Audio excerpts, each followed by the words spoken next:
Il me fait plaisir de vous présenter la situation dans la Lanaudière. Alors, d'emblée, je vous dis que nous sommes dans la région verte, dans la couleur verte, et nous sommes toujours verts parce que nous avons en moyenne moins de 10 cas par jour, donc moins de 70 cas par semaine, ce qui nous met en deçà de la limite, disons, pour la zone jaune, là, de 20 cas par million.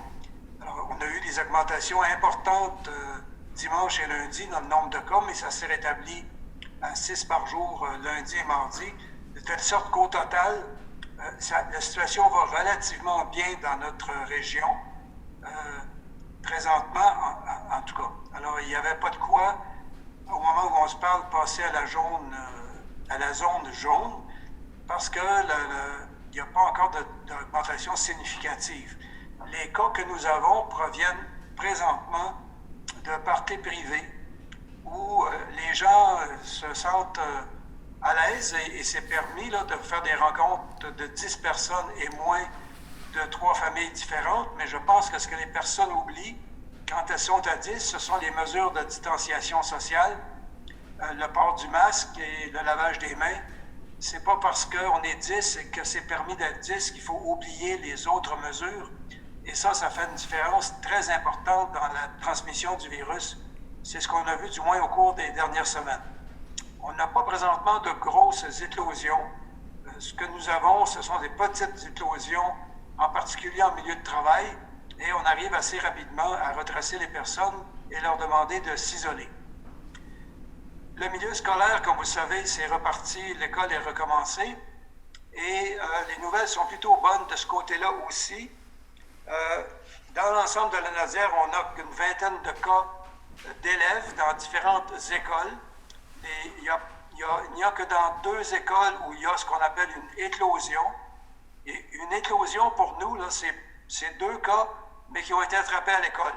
C'est pas un cas qui l'a attrapé à la maison, puis une autre à l'école.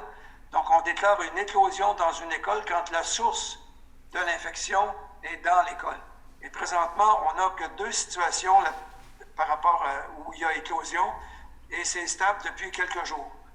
Donc, dans les écoles, présentement, il n'y a pas vraiment de problème dans la Lanaudière. Évidemment, ce n'est pas simple pour les professeurs et pour les administrations scolaires, mais globalement, ce n'est pas le COVID là, qui crée des difficultés. Bon, il y a beaucoup d'absentéisme en milieu scolaire parce que ce que nous avons fait, c'est que nous avons, pour être capable d'être en amont des problèmes, pour les voir venir et réagir rapidement, on a mis en place un système avec les commissions scolaires qui nous permet de connaître à chaque jour le nombre d'enfants absents.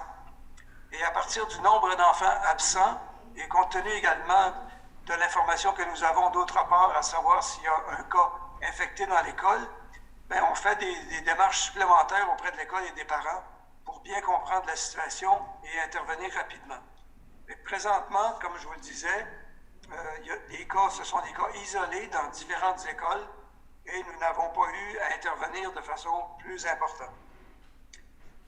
Si je reviens dans la Lanaudière globalement, les cas se situent essentiellement dans les MRC de l'Assomption et des Moulins et de Joliette, et plus précisément à Terrebonne, Repentigny et Joliette, encore une fois, qui, vous vous rappelez, lors de la première vague, démontrait un nombre de cas plus important pour 100 000, au ratio de 100 000 habitants, nombre de cas par 100 000 habitants, que dans le reste de la région, et c'est encore le cas présentement.